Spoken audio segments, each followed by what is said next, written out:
أهلا ومرحبا بكم مشاهدينا ومستمعينا الكرام في برنامج بودكاست يمني. قصص ملهمة وروايات مثيرة وحكايات من الواقع لم تروى بعد. في رحاب الفن نلتقي بقامة فنية يمنية استثنائية وموهبة فطرية وصاحب مسيرة طويلة من العطاء والإبداع انطلقت في ثمانينيات القرن الماضي. لم يكتفي فيها بكونه منشدا وفنانا، بل أضاف إليها ريشة الملحن وقلم الشاعر. هو صاحب الحس المرهف وصاحب التجربة التي تشهد على أصالة الفن اليمني.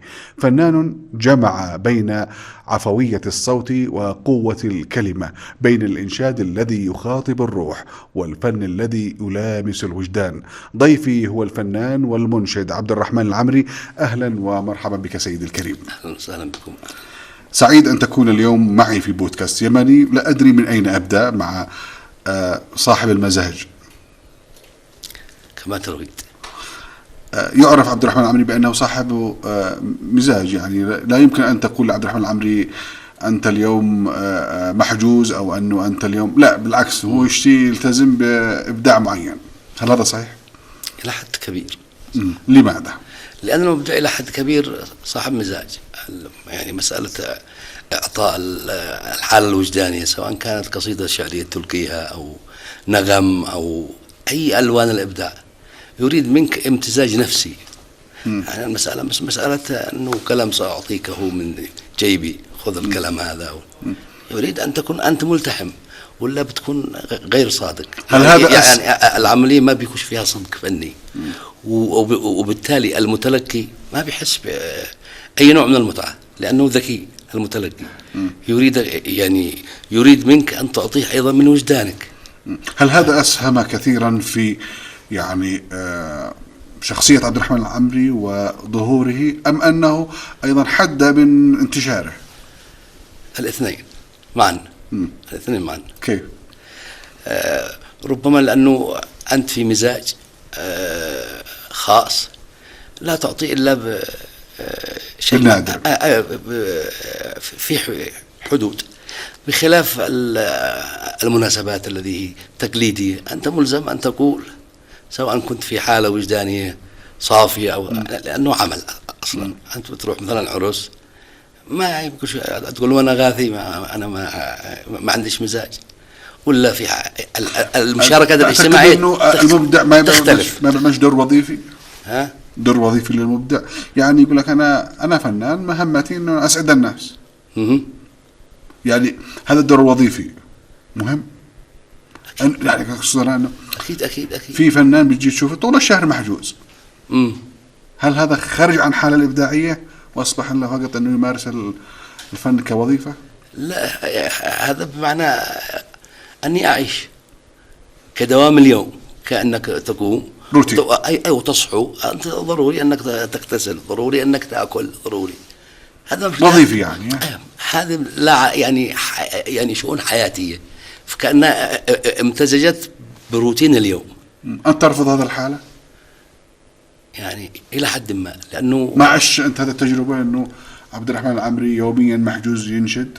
لا، عشت ضغوط كبيرة.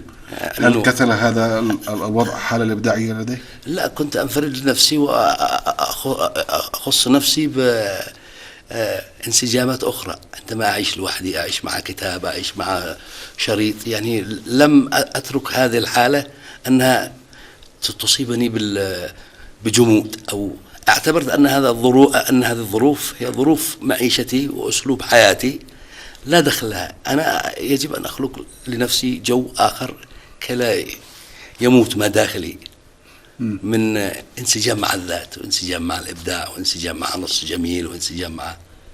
ولهذا أنت تجد مثلا في اختلاف من مناسبة إلى مناسبة.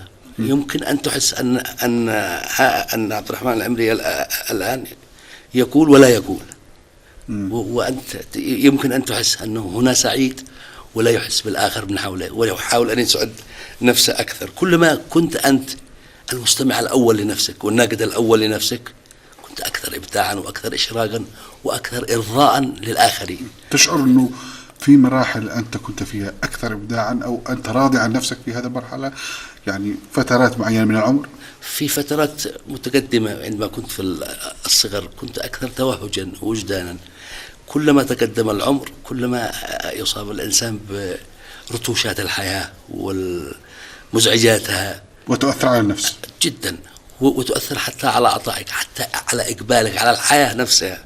الحياة نفسها أنت ترى بأنه ما زال لدى عبد الرحمن العامري الكثير من العطاء ولم يقدم.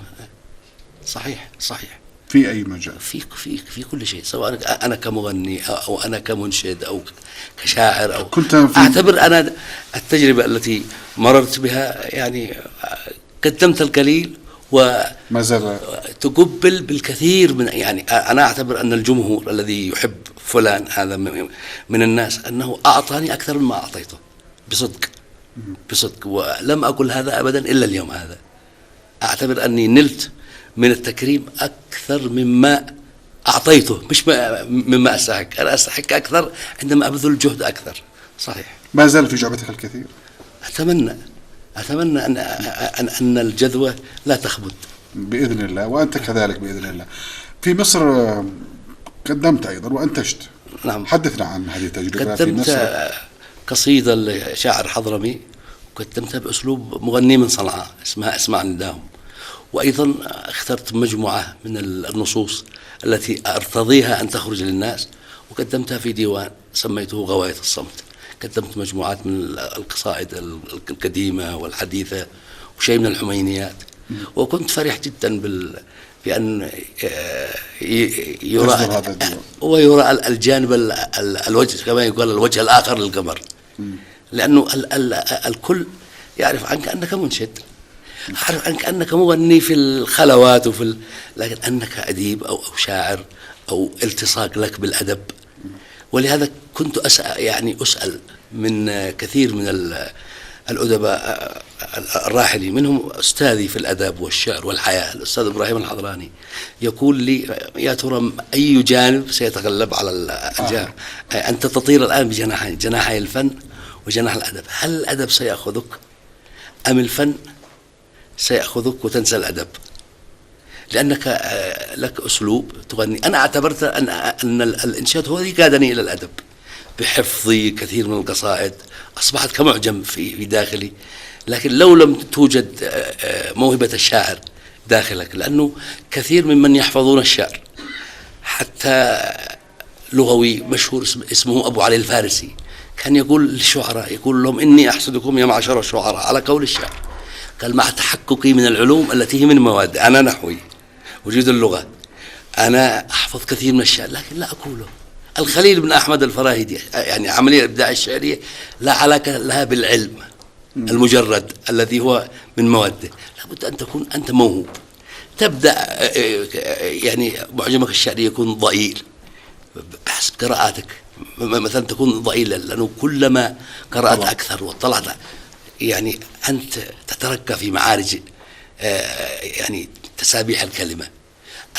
أفادني حبي للأدب وقراءتي للأدب أن أجود فيما أنتج، أن أحس بالكلمة بفضاءاتها وأن أكون مختلف عن الآخرين. ولهذا تجد لي مقلدين كثر. عبد الرحمن العامري يفعل الجملة هذا هكذا، اسكت لنا نفعلها، أنا بنفعلها هكذا يعني لأنه بنرى يعني مثل ما قلت للأستاذ محمد العميسي صديقي ومدير قناتكم، قلت له عن الشعر، قلت له الشعر ليس مجرد كلمات، قلت هو لغة داخل اللغة. سامع يقولوا في صنعاء يا روح داخل الروح. فأنت كيف تلج إلى الأعماق هذا وتحس وتتقمص نفسية الشاعر؟ أيضا يفيدك. كتبت في الحميني. نعم. وهو أكثر الألحان الألوان يعني اليمنية. نعم. هو عنوان اليمن هو الشعر الحميني. أنت تجد اليمنيين منذ 1000 عام، يعني مهما أرخ مؤرخ الأدب من أين جاء الحميني وكيف بدأ، لكن أنت تجد الشخصية اليمنية بارزة في الشعر الحميني، فهو قريب من وجدان الناس. وتحديدا الصنعانية. لا، الحميني موحد. أنت تجد الحميني في المحويد، تجده في كوكبا، هو نفس اللغة، تجد حتى في تعز، يشجيني البرق من شرقي شمير، كأنه صرعاني إذا حكى مبسم، كأن هناك لغة موحدة للحميني في عموم اليمن، وهو عنوان الأدب. ولهذا ضمن يعني مدة 1000 عام لم يبرز لدينا شعراء في الفصحى أقوياء جدا، إلا ما ندر الهبل فلان بهران، يعني بالأصابع طيلة 1000 عام. لكن الحميني جيوش، لأنه هل غرقنا في الحميني؟ غرقنا فيه وأغرقنا، لكن يظل هو شخصيتنا المتميزة. أنت عندما تسمع اللون هذا أو عندما يسمع المثقفون العرب مثلا، أضرب لك مثل، لا أحيانا حتى الحميني فيه مفردات غارقة في العامية. مش كثير الحميني الحقيقي، لأنه لا يمكن أن نسمي الحميني شعبيا، لأن الشعبية المهاجل ولغة القبائل، أنت تدرك كل لهجة وخصوصياتها في هذه الألوان. لكن الحميني مثل ما قال المرحوم الأستاذ إبراهيم الحضراني، قال هو عامية المثقفين، ولهذا تجد أكثر من كتبوه القضاة والمتعلمين، عبد الرحمن الآنسي، محمد بن عبد الله شرف الدين، القاضي العنسي، هم أناس متعلمون يحاولوا أن يقتربوا من لغة الشعب، لغة الشعب، فيقدمون تنازلات، لأنه مليء بمعجمها الفقهي واللغوي الذي درس في المدارس التقليدية. يا حمامي على داري ينوح لا تزد، القبيلي ما حيقول لا تزد، صعبة جدا. وأنا أجد الحميني لدي أصعب، لأني ابتدأت بالشعر الفصيح ومارست كثيرا وترقيت فيه، وإذا بالمعجم كل ما قرأت أكثر كل ما اطلعت على تجارب الرومانتيكيين والحركة أبولو والعقاد وفلان والمازني، كلما كنت أحسدهم على الألفاظ المعجمية الذي يأتون بها، فأحاول أن يعني أحلق وأسبح معهم. لكن الحميني هو صعب بالرغم من سهولته. تقول بأنه عبد الرحمن العمري انفرد بتجربته أم أنه مقلد؟ مقلد لمن؟ أنت تتحدث عن تجارب في الشعر. لا أجد، ولهذا أنت تجد في شعر الفصيح نبرة خاصة، لا هي المحتفي بالحياة جدا جدا، وأقرب إلى التشاؤم شوية. لماذا؟ لا أدري، كأنها مطبوعة في ذاتي منذ الصغر. أذكر أن أول نص أقول فيه أبكي، بالله عليك طفل يقول أبكي؟ متى كتبت هذه؟ وأنا ممكن في حدود 10 أو 11 سنة. أبكي فلا من غرام بكيت أو من صبابة، ما قدرش حاجة. أنا أذكر أول قصيدة، أبكي فلا من غرام بكيت أو من صبابة، أبكي لأني تعيس يقال ماذا أصابه. من حاول أتقمص البيئة الذي أنا محيط بها، أنا صغير وطفل، وأجالس المعممين وأجالس كبار في السن، وأسأل عن القصيدة وأسأل عن من قالها، فكأنني لبست ثوب غير ثوبي. هذا عمل حاجز بيني وبين الحياة ومتعها، فلهذا حظي من اللعب قليل، حظي من الجد أكثر، يعني والجدية المريرة. لكن في بعض النصوص الحميني تجد احتفاء بالحياة. في نص حميني ولو هو يسمع يقولوا قصير نفاع الذي يا أهل ودي مهجتي عندكم، ما فيش فيها أي تكلف، ما حد تملكها سواكم، أنا عرفت الأمن في قربكم وذقت طعمه في حماكم، وأحسست بالدنيا جميلة بكم. بينما في النصوص الفصحى ما فيش أي إحساس بالدنيا جميل، صفت ورقت من صفاكم، والحب عندي كان كلام قبلكم حتى عرفته في هواكم، شاعش طول العمر مخلص لكم وابذل حياتي في رضاكم، لا قبلكم عندي ولا بعدكم ولا حياة إلا معكم. جميل. شوف كيف النص حتى خفيف على الأذن. من القصائد التي كتبتها أنت ما الذي أنشدته؟ لا أحاول أن أنشد شعري كي لا يقول أني أروج لإنتاجي.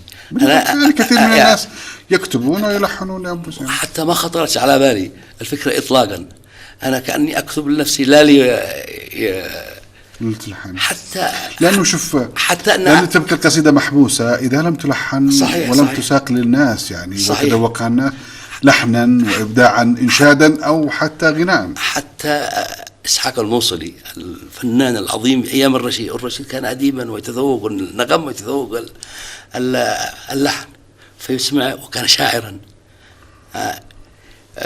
وفقيها حتى وعالما، كان حتى يستعر من الغناء، يقول يعني أني لا أعرف بهذه الصنعة، أنا شاعر ومتعلم وكذا. فيسمع الرشيد مقطوع الشعرية اللي يحرك فيه ذائقة الأدبي.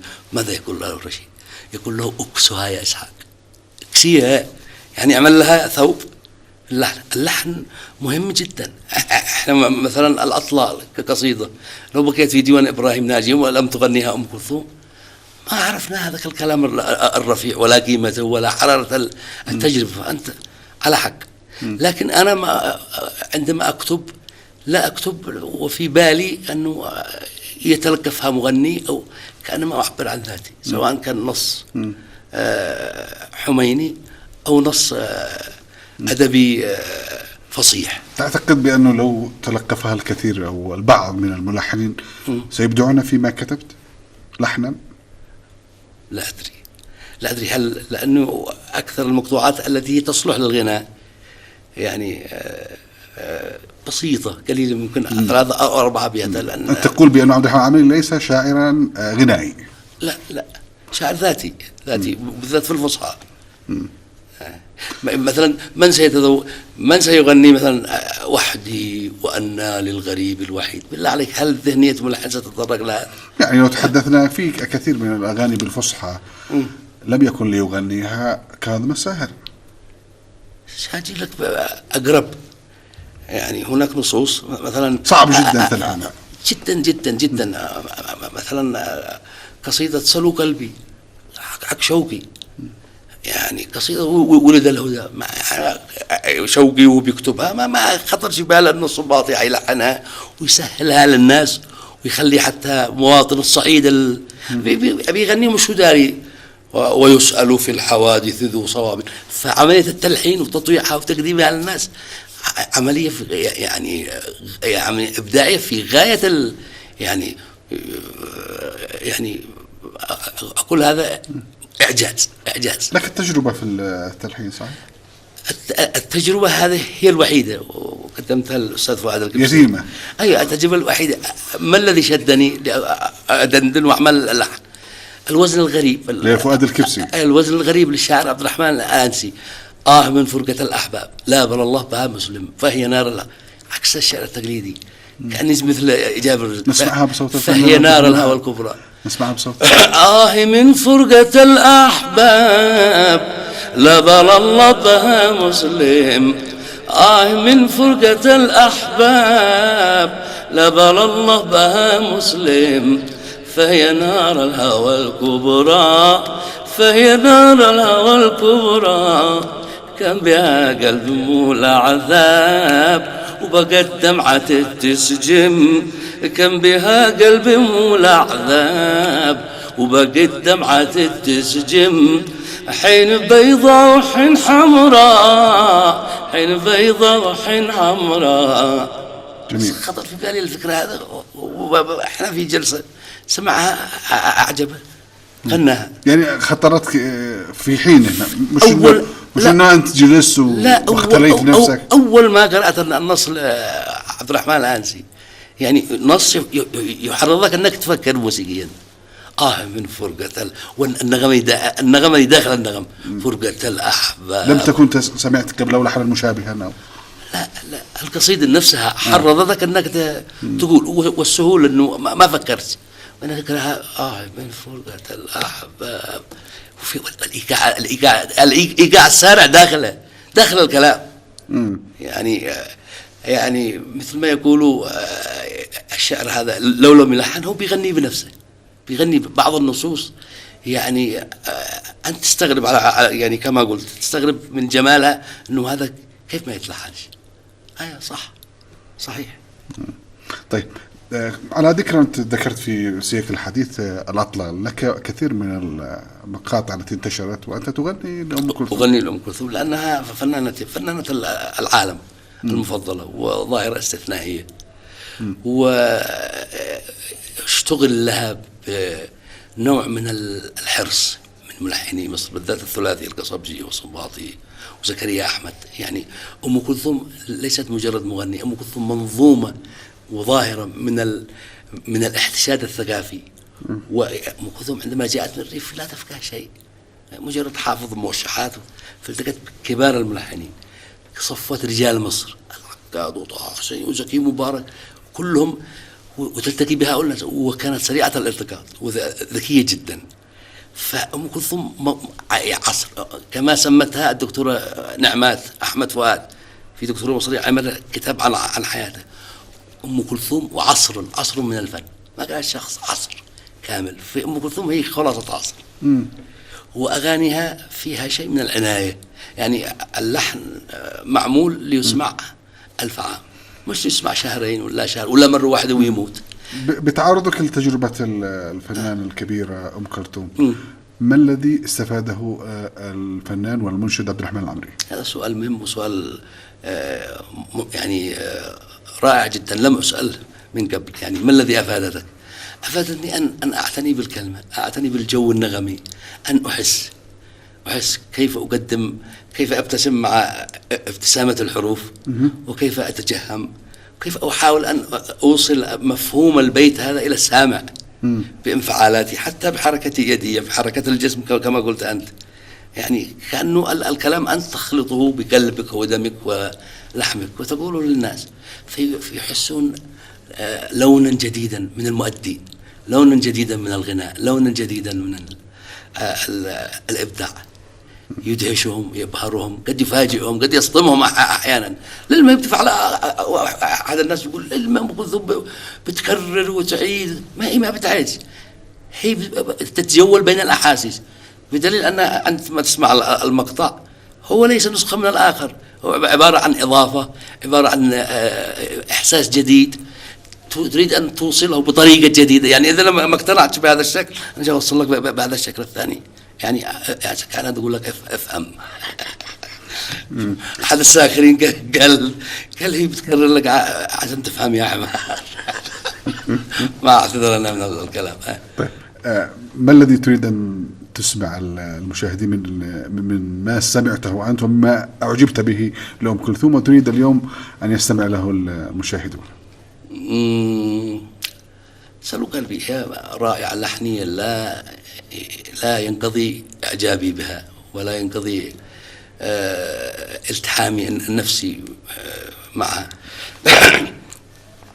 سلوا قلبي غداة سلا وثاب، لعل على الجمال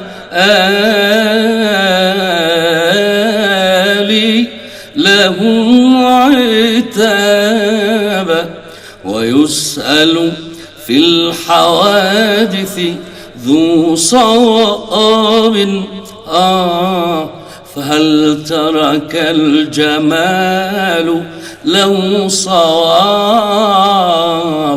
ويسأل في الحوادث ذو صواب، فهل ترك الجمال له صوابا.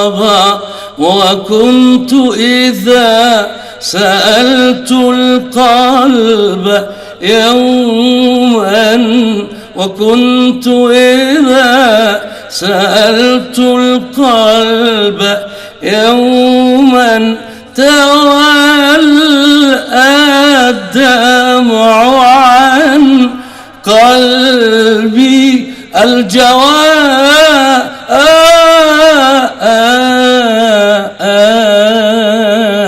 الله يعني كان حيعدي علينا البودكاست ما سجلناش مع عبد الرحمن العمري، هذه كانت مشكلة. أنا أشكر في هذه اللحظة الزميل عبد الله رشوان الذي كان له دور أيضا في هذا الترتيب لهذه الحلقة، لأنه كان حتفوت علينا فرصة كبيرة أن نكون مع عبد الرحمن العمري. شكرا لكم أيضا. عبد الرحمن، وأنت تتنقل بين الفن والإنشاد، أكيد أنه في ردود فعل نفسية وأيضا للناس، كيف تعالج هذا الأمر؟ والله بين الغناء والإنشاد أحيانا أعالج بالتعمام، أحيانا أعالج بأنه أحاول أفهم هو شوف، لأنه أنا وجدت كمنشد وكثيرين يعني كثر من الناس ما لم يستطيعوا أنه أنا يعني حتى ما أعلنت وما قدمت نفسي كفن. مجرد أنه اقترابك من الفن أو اقترابك من عالم النغم هذا يعني جريمة لا تغتفر.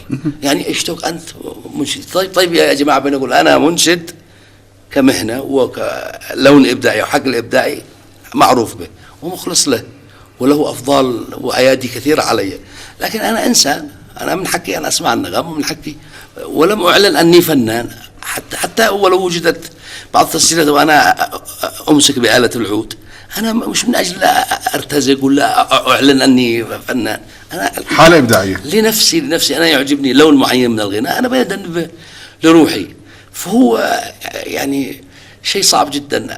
يعني المجتمع تقبل فلان من، لن أريد أن أذكر أسماء، فلان وفلان بيغني أغاني حق الآنسي منشدي، لكن أنا ماشي، لا ليش يعني صعب إنه قضاك ابن الحمري بيغني مشكلة يعني ما أدري كيف. مع الذات كيف؟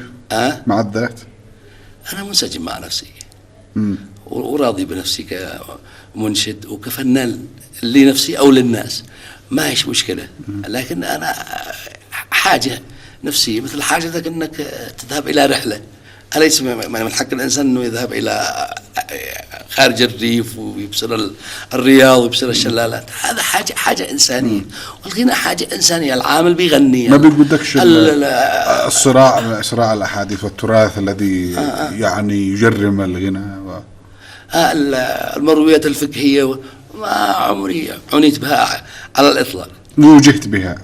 وجهت بها للقمع، ليقمعوك حريتك الشخصية فيما تختار، مش لأنه هو نفسه مقتنع أنه هذا حلال ولا حرام، كنوع من العدائية بس، كنوع من أنه أنا يعني أشتي مثل ما يعني أي إنسان يحاول أن ينكت عليك، ينكت ولا ينكد عليك، أو التنمر، نوع من السادية والعدائية بس فقط. تعتقد أن الذي يأخذ بهذه المرويات فقط للسادية؟ بشعين جدا. ما تعتقدش بهذه النصوص أبدا؟ أبدا مع أني تربيت على الفقه والدين، لكن ليست من الدين؟ يعني وجدتها مصادمة للفطرة، فطرة الإنسان. يا رجل الطفل الصغير بيقوم يفعل يشدها اللحم، الإيقاع، شد الإيقاع، صرت جاهل بيمشي على جنبي ويدخل يفعل وتقول له حرام، شو حرام يعني ما أقول لك هذا باطل، يعني الحرام أنت حرام، تفكيرك هذا وعقليتك هذا، ما هو الإيذاء في أني أرتاح نفسيا، ما هو يعني ما هو بيزعجك إنه أنا مفتن بس وهذا سؤال للمتدين ولا الغير متدين. المشكلة لو المتدين بس، المشكلة في ناس لا علاقة لهم بالدين، يجي أنت كده قلت بتغني كأنه أنت قدك بتسرق ولا قدك بتسطو ولا قدك بتتسول، يشتي يوصلها لك بطريقة هكذا قبيحة. هو أنا يعني الشريعة هذا الأخرى التي بتتلبس مع بعض الدين هم أكثر من بيجوا يواجهوني، وبعدين يديها بطريقة فيها استهتار هكذا وعدائي واستفزاز، مش إنه أنت ذا ما يجوز لك تختم ذا ماشي، مش هكذا، بطريقة فيها إسفاف وعامية بشعة جدا. أنا أقابل هذا بالسخر ولا أحيانا بالدعم. في المقابل هناك يعني من المعجبين، في ناس يرضيهم أن ويستمتع بك. في ألقى ناس يا أخي يقول أنا ما أنت صغير، لكن عندما تغني الكلثومية تغني الطرب يا أخي والله بتمتعنا. هذا عندهم صفاء فطري، بيتحدث عن ما بيشعر به، ما عاد بتعنيش إنه بتغني ولا ما بتغنيش، ولا أنت نشاد ولا أنت سيدنا ولا أنت حافظ القرآن ولا أنت دين، ما بيعنيش، بيعني أنك إنسان لديك قدرة أو ملكة إبداعية بتوصل لي أنا وأراحتني وأنا ممتن لك. كانوا بيقولها بطريقة وبتعابير وجه فيها شيء من الامتنان، يعني تحسك بأنه الجهد هذا الذي عملته ما ذهب سدى، وأنه أراح الناس، وأن تحس أيضا أن لك قيمة فعلا والله. أنا أستحي من تعابير وجه من الإعجاب جدا، كأنها آيات القرآنية في وجهة له ابتساماته كيف بتستمتع يا أخي. أما أنت مش كلمة الإضراب، تعبير عن أحاسيسه بصدق. في من المعجبين اللي يحسسوك إنه عبد الرحمن هذا حالة يعني استثنائية، وأنه يعني بعض الأحيان يقول لك بعض المعجمين يقول لك أنا كأننا نبي بينهم. أي يعني بتوصل لي بس أنا بناخذ منها شعور الامتنان للناس، وأحاول أقطع مسألة الشد، أنه يعني على أساس ما أختلش بنفسي، لأنه شو وصل لها حالة خلاص أنا حالة استثنائية والسلام عليكم ورضيت، وما بذلش جهد. ولا الذين يبذلون جهد أكثر مني كثير من الزملاء، لكن أنا ما اشتيش خلاص، أنا يعني ما شاء الله علي قد أنا القمة وصلت إليها. هي المسألة مشتيها. طيب إدخال الآلات الموسيقية للإنشاد، الإنشاد الصنعاني على وجه الخصوص إفساد. الإنشاد إنشاد طبيعي بالصوت، وهو نشأ في بيئات دينية وفي مساجد وزوايا، تحويله إلى فن غنائي في الآن ملبس بالموسيقى، مسخ لشخصيته. أنت بتسمع المنشد، والإنشاد وجد في الظروف هذا المحيطة، إنه الغناء حرام فما بيش للناس متنفس إلا يريدون أن يستمتعوا بالصوت البشري، ما بيش معهم إلا المدائح خليه هذا تاريخيا على ما هو. أنت عندما بتمسخه وتخرجه يعني ما عاد شيء، لم يرق لك أي أبدا ولا أستمتع حتى الإنشاد الجماعي الذي بيدخلوا فيه آلات، ما لي موقف منه، ما أستطيعش. بس هذه الناس، في ناس كنوع من التجديد، في ناس كنوع من التطوير. أنا رأيي هكذا، كل واحد له رأي. أنا قصدي لا يمسخ المسحة التاريخية للإنشاد. ما الذي تريد أن تتحفنا به اليوم من الإنشاد الصنعاني حتى نستمع إليه؟ لكن دعنا نذهب إلى فاصل قصير مشاهدينا، فاصل ونواصل هذا اللقاء الاستثنائي مع المنشد والفنان الرائع عبد الرحمن العبري.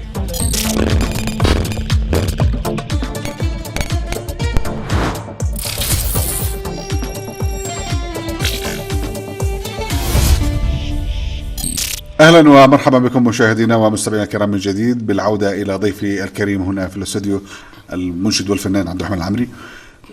توقفنا عند وصلة من الإنشاد الصنعاني التي نود أن تتحفنا بها. صلى وسلم ربي على أحمد وآله المصطفى الهادي الأمين. الله هذا محمد هذا قرين الجلال، هذا ختام المرسلين. الله إن شئت تسعد صلي عليه وآله الطيبين الطاهرين. والله ما مثل طه وآله في الأولين والآخرين.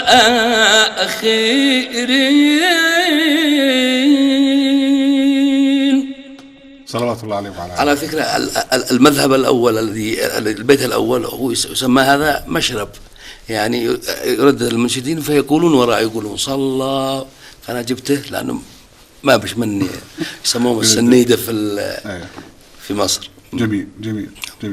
صلوات الله عليه وعلى آله. يعني بالحديث عن هذا اللون الصنعاني الذي تقول بأنه لا يجب أن يدخله أي آلة موسيقية، يبقى كما هو. في حالات قد يكون هناك أغنية دينية، وهذا موجود حتى عند الطوائف المسيحية، حتى داخل الكنائس، حتى عند الأديان غير الأديان الأرضية. ضروري شيء من الأذكار الدينية التي تصحبها، ولهذا يقال أن فن الغناء هو أساسها الفن الديني، يعني من حالة التصوف. أيوة أساسه هكذا، يعني بالدف أيوة، لكن يظل كما هو على حاله. وجه التقارب بين الإنشاد الصنعاني والمشاحة الأندلسية؟ الشعر القصيد؟ الشعر الحميني. الشعر الحميني لأن فيه تلوين وخروج عن النظام الخليلي البيتي. لماذا أخذ الموشح الأندلسي بعدا آخر وانتشارا أوسع؟ لأن اليمن بعيد عن مركز الخلافة، بعيد عن يعني أسباب سياسية، بغداد، أيوة وتاريخية.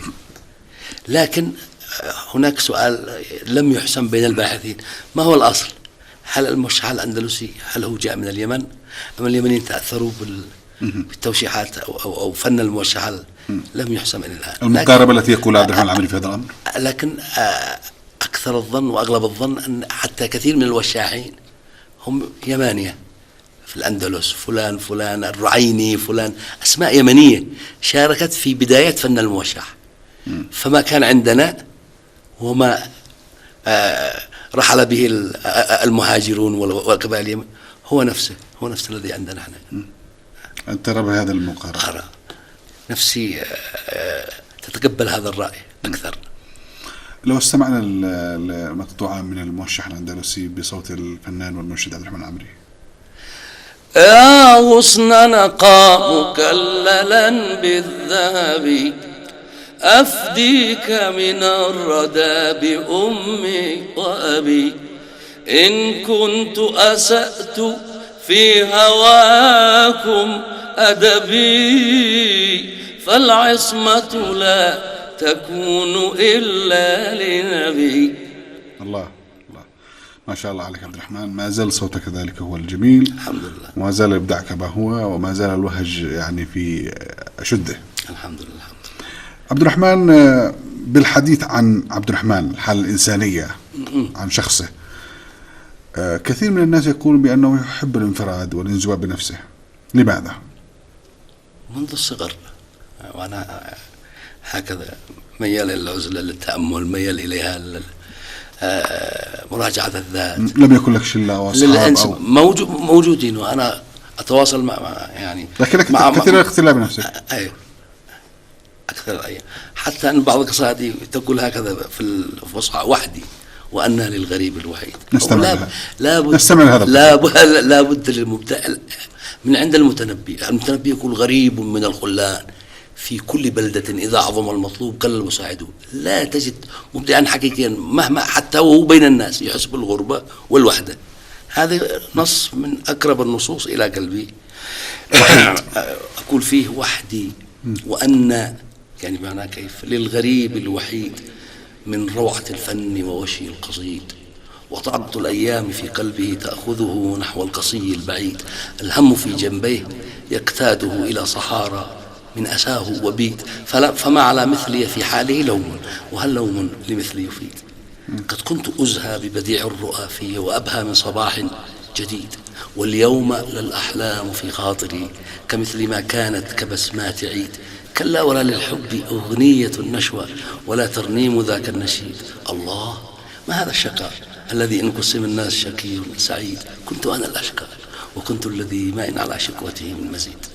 يا أيها المدلج في سيري، المدلج المسافر في الليل، حسبك هذا من عناء أكيد، قف ها هنا فالدرب محلولك والظلمة البلهاء لا لن تبيد، وكل ما حولك يزجي الأسى خير من السير الوناء والقعود، لعل في القادم إشراقة تخرج في أثنائها للوجود. الله. أنا أعتبر في قصيدة أنا يعني لم أولد بعد. فبالله عليك أكثر الشعر الحكيم من هذا اللون. يعني في محاولة صعب أن يقدم هذا للناس، في محاولة الصدام مع هذا القصيد ومع هذه الشخصية. ما هي لحظات السعادة التي عاشها ويتذكرها في حياته عبد الرحمن العمري؟ عندما كنت أحس أنني مطلوب عند الناس وبالذات وأنا صغير، وأحس بشيء من الإجلال للذات أني أجلس مع كبار، برغم أني خسرت طفولتي، دفعت ثمن. ما زلت تتشوق إلى أيام الطفولة؟ لا. تشتاق لشيء؟ خلقت مثل ما كلمت النبي: خلقت ألوفا لو رجعت إلى الصبا. أنت تجي هكذا: لفارقت شيبي موجع القلب باكيا. أنا راضي بكل مرحلة أنا أعيشها، وإن كان هناك نوع من الحنين للطفولة لأعود وألعب أكثر وأكون طفلا أكثر. لحظات أخرى كلما تذكرت تغمرك السعادة؟ عندما كنت أجد نفسي أدخل مكتبة وأشتري لي كتاب، أشتري ديوان شعر، أكتشف مفكر جديد. عندما ألتقي بشخصية كبيرة سواء عالم أو من علية الناس والمجتمع، فإذا بي أتجاذب أطراف الحديث بندية معه برغم اختلاف السن. عندما التقيت بالأستاذ إبراهيم الحضراني هذا كان فتحا في حياتي.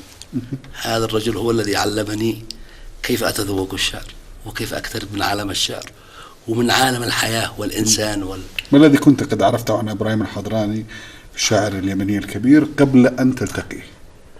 أنه قرأت له مثلا؟ نعم، وقرأت كتابة أحمد الشامي عنه. أحمد الشامي يعتبره مش بس من الشعراء البارزين في القرن العشرين، بل من أحد الإبراهيمين، هو يقول هكذا يعني في أكثر من إبراهيم، عند إبراهيم جحاف الذي خلال 1000 عام، إبراهيم الحضراني خلال 1000 عام هو أحد الذين تطبق عليه بأصابع اليد. ليس سهلا في الشعر يعني على الإطلاق، ولهذا قلت مقطوعة شعرية، ومع أني كنت أعرف بهذا اللون التشاؤمي اللون، فإذا بي أقول قصائد غزلية ليس عن تجربة حب، وإنما أحاول أن أجاري قصائده. فسئلت كيف، قلت فيها قيل لي صرت شاعرا تنظم الشعر، رقيق الألفاظ حلو المعاني مفعما بالحياة، ينبض بالحب فينساب دفكه الوجداني، هكذا بين ليلة وضحاها صرت تشدو بعذب الألحان، بعد أن كنت بالتشاؤم لا تنفك تشكو من عاديات الزمان، ما الذي فجر المواهب والطاقات في قلبك الحزين العاني، فانبرى يخلب النهى ببديع القول منه ورائعات البيان. قلت لا تعجبوا فقد كنت وحدي أنا في قلبي وما لي ثاني، لغة الحب من حناياه أشربت وإبداع فنه أعداني، بلبل الروض من سواه سباني، شاعر الحب من إليه دعاني، من كمثل الخليل من مثل إبراهيم من غيره الذي رباني. كان فقط مجرد لم تكن. وجئت بها في يوم عيد، جيت رحت أبحث عن الأستاذ وإذا به في الأصبحي مش في بيته، وألحق بالسيارة حكي وأقدم له القصيدة هذا، ولأنه مبدع حقيقي ويشجع. كان لي ابتسامة الجميل، قال هذا عصب العيد يا عبد الرحمن، كأننا اديت العصب. جميل. لم تعش هذه التجربة؟ لا، كثير من القصائد التي أقولها عن الحب هي من محض الخيال. كيف الشاعر أن يعيش هذه الأحاسيس متجردا عن كل الحالة وبعيدا تماما عن هذه التجربة؟ هو أنا الحب، أغنية لأم كلثوم اسمها أنت الحب، هو أنا الحب. أنا بنا مش نرجسية، بس أنا بنا أحاول أن أحلق في الفضاءات التي يعيشها الشعراء. شوف المصريين عندما يمتنوا. شوف عبد الرحمن، يعني في كثير من الناس يكتب هو عاش هذه التجربة، عاشها اشتياقا أو علاقة أو ودا شخصية، أي علاقة شخصية أو بعدا أو أيا كانت. أنت بعيد تماما، أنت بعيد حتى عن الزواج، أنت بعيد عن الجنس الآخر. والحمد لله. هو في ناس تانية من ورانا وإحنا ما نعرفش. لا زي ما قال عادل إمام يعني بعيد، أنت ذكر بعيد عن الأنثى. قصدك أنت يعني أن هذا علامة استفهام، وعلامة استفهام أيضا في داخلي أكثر من الناس. نعم. كيف تجيب عنها؟ والله صعب جدا. حتى الاستنكار هذا هو كثير من الناس يعتقد أنه لهذه القصة يا أهل ودي، أنه في أهل ود. يعني دعني أصارحك أكثر. يعني البعض يقول بأنه مثلا عبد الرحمن العمري لم يتزوج لأنه يعني كان يعشق فتاة ثم لم يتزوجها. غير صحيح. غير صحيح. لماذا لم يتزوج عبد الرحمن العمري؟ علاقتي بالجزء إذا سمحت لي، يعني أنا أتدخل نأخذ أكثر في حياة عبد الرحمن العمري، إذا سمحت لي. يعني لماذا لم يتزوج عبد الرحمن العمري؟ لماذا لم يتزوج وهو المحبوب والمرغوب؟ لأنه ربما لم أفكر في المسألة بجدية. الخطأ مني أنا، لم أفكر فيها بجدية وإقبال. فإذا بالسنين تسرقني، يعني ما أقول كان ينبغي هذا الكلام قبل 30 سنة. ما زال الوضع قائم. يعني ألم تحن إلى أنت ترى هذا الكلام، يعني ترى أنه يعني عدم. مش أنا، أي واحد حتلقاه في الشارع يقول لك الاستقرار هو النهاية. والاستقرار والسكينة لا تكون الاستقرار النفسي والعاطفي. أحاول يعني بمنتهى الجرأة. احنا بندفعك ولا؟ الكلام حول هذا هو عبارة عن تحريض وتحريض جميل مش هو كبير. أنا أعتبره، أنا أمثل لكثير من الناس الذين يقولوا سواء من الأهل أو من هو ما هو عبارة عن تدخل في خصوصيته، هو محبة يعني. أنت ما زلت تعيش أنت والدتك؟ أنا مع والدتي. تحرضك يوميا على هذا الأمر أم أنها تعبت؟ لا ليل نهار. إذا مت أنا منعي وبهلك، إذا منعي خدمك هي بتهم هذا من يعني من هذا الناحية، مش من ناحية الاستقرار العاطفي والمشاعر. لا بتهم يعني ما أنا عيبتي عليه. مثلا إذا عجز، لأنه والدي الله يرحمه كان مريض بالسكري فعمي أيضا فقد بصره، عجز.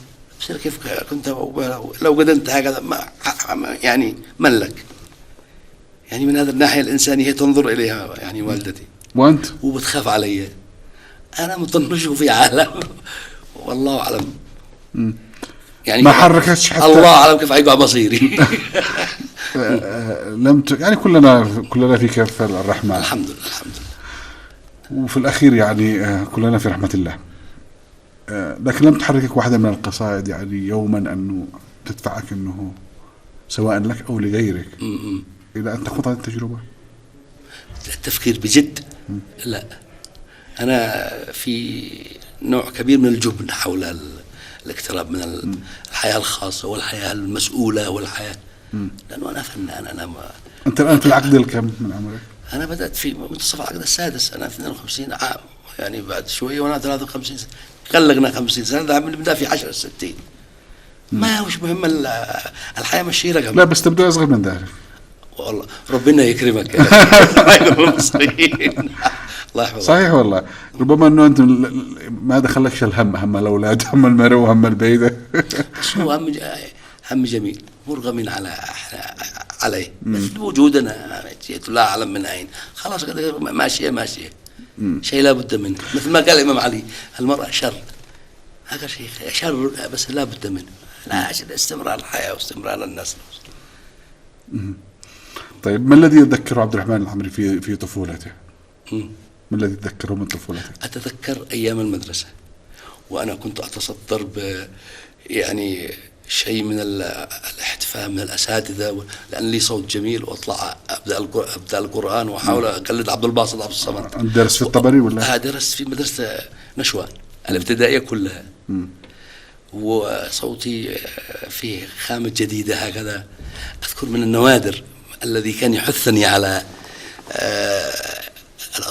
أني أطلع الطابور وأكون جريء أقرأ القرآن والتي حكمة، وبالذات قراءة القرآن كانت تشجيهم به نادرتين. كان لدينا أستاذ يدرسنا التربية البدنية، السلة والمش عارف إيش، سوري، كان عندما أقرأ القرآن يبكي وأكتشف أنه مسيحي لمجرد صوتي، وهو كان يدفعني بعد ما يسأل الأستاذ قال هذا مسيحي حلبي، لكن من حبه لصوتي. أذكر أيضا أنه كان معي أيضا في صف ثاني كان معنا أبلة مصرية، مرة كست علي وشابي أحد أنا طفل مش مشاغب إطلاقا، وشابي فإذا بابا بتضربني. واحد قال لا يا أستاذ هذا صوت حالي بعدها يعني شوف ضربي هذا خلي يسمعش. قربت من عندي عادي يعني بتهددني يلا بس سمعني. وانا بنبكي قرأت عبد الباسط والشمس وضحاها. رجعت هي تبكي وتحت كأنها متعلم منها يعني أنا ضربتك. هذه الأيام من أسعد أيام حياتي. وعندما أخذ كتبي وأروح مسجد بروق وأروح أذاكر وأذن، وإذا بقيم المسجد رحمة الله على الوالد حلميات يحتفي بي ويقدمني ويقول ادخل أذن أنت. في مجرد صوتك الجميل كان يدهش الناس، سواء أنت في المدرسة أو أنت في الحارة أو أنت. أذكر بعض الزملاء وبعض الإخوان كان حتى ساعات يرشوني يدوني فلوس أمان ادي لنا هذه مقادير يا قلب العنا حق ضلال متاح وابشرون قدوا بيتأثروا قدوا بيبكوا كم من عفض قدوا بيبكي. أقول بقى هذه أيام في غاية البراءة والجمال والتلقائية عفوية، ما فيها أي تكلف لا من الناس ولا منك أنت. من اللي اكتشفك أو اكتشفت نفسك؟ أنا اكتشفت نفسي أنا مبكر جدا جدا في أي مرحلة؟ في 4 أو 5 سنوات. وأنا مع الأهل ولي تسجيل هكذا، وأنا بنقلد النشيد وأقلد أيوب طارش، و يعني إحساسي بأنني لدي صوت جميل موجود داخلي، وتحسست كما يتحسس الإنسان أعضاءه. كان كل شيء متاح لك، يعني النشيد، الغناء، كل الاستماع لكل شيء؟ به نوع من الاحتفاء من الناس والتسامح، سواء تقرأ قرآن، تقرأ في مرحلة الطفولة أكثر ما برست كرسمي نشاد، بدأوا يحاسبونك، بدأ كل حركة محسوبة عليك، كل طريق، كل لون تقدمه أنت مقابل بمزيد. أصبحت محسوب على كذا. أيوة، أنت أصبحت شخصية اجتماعية، مش مجرد طفل. أنت بتفعل الذي تشتهي، بتطلع المدرسة ولا ولهذا طلع في بالك أنك تدخل ولهذا كنت الجامعة. مرتاح في الطفولة أكثر جدا، لأنه ما فيش محاسبات، أنت بتقول الذي تشتهي، زي ما الطفل بيلعب بالطريقة دي يشتهي. في المقابل كان الاستماع لأي شيء متروك لك. أيوة. قصينا في البيت ما دفعوش، لا ما بدنا اسمع عبد الباسط، ما بدنا اسمع محمد حسين عامر، أنا الذي بنختارهم، ما حد بيختار لي. متروك لك الانتكاء. أيوة، وأنت قلب بحرية. ولهذا أيضا أيوب طارش أثر في وجداني وأنا طفل، كنت أسمعه أكثر ما أسمع الحارثي ولا يشدني علي الآنسي، مع أن هؤلاء كلهم كبار. لكن يعني ابن صنعاء يستمع لفنان اليمن، لكن ابن تعز، يعني مدرسة تعز، لأنه صوت جميل. أنا الجمال يشدني. ما الذي كنت ترنم به لأيوب طارش؟ الأغاني حقها الشعبي، كان أذكر هذا اللحن مع أنه لون شعبي ده، لكن اللحن والجمال وطريقة حتى أن تؤدي شيء من أيوب. أذكرك والليالي غامضات النجوم، والسماء مستضيفة ساريات الغيوم، والقمر قد توارى في السحائب يعوم، والهواجس بقلبي ساهرة لا تنوم، ساهرة لا تنوم. جميل. إبداع متواصل مع المنشد والرائع والفنان الكبير حفظك الله يا عبد الرحمن العمري. عبد الرحمن العمري. أيوة. لماذا؟ لأنه أسرتنا مختلفة ببيت العمري، القضاة والمعروفين، منهم الدكتور حسين ومنهم وزراء الأئمة، أولئك من الحداثة، وإحنا من بني الحارث فقط. العمري مثل ما أنت الكبسي مش الكبسي، أنا العمري. نحن الموضوع ما فيش أي تشابه. لا بالنسبة للكبسي يعني. لا ما هذا ماشي حاشا وكلا. نعم. عبد الرحمن، هل تعد المشاهد بجزء ثاني نستطيع أن نواصل، لأنه ما كملناش الأسئلة كثيرة وما أخذناش حتى يمكن في أسئلة من التي أعدوها فريق الإعداد لك اليوم، فقط ساقنا الحديث الودي معك. أكون أنا المحظوظ. نحن ممتنين لك كثير. إن شاء الله. مشاهدينا، نقف هنا من هذا الجزء من هذا اللقاء الجميل مع المنشد والفنان الرائع عبد الرحمن العمري. شكرا جزيلا لك، كنت ضيفي، كما أشكركم أنتم أيضا مشاهدي الكرام على متابعة هذه الحلقة من بودكاست يمني. ألقاكم في حلقة الأسبوع المقبل بإذن الله، في أمان الله.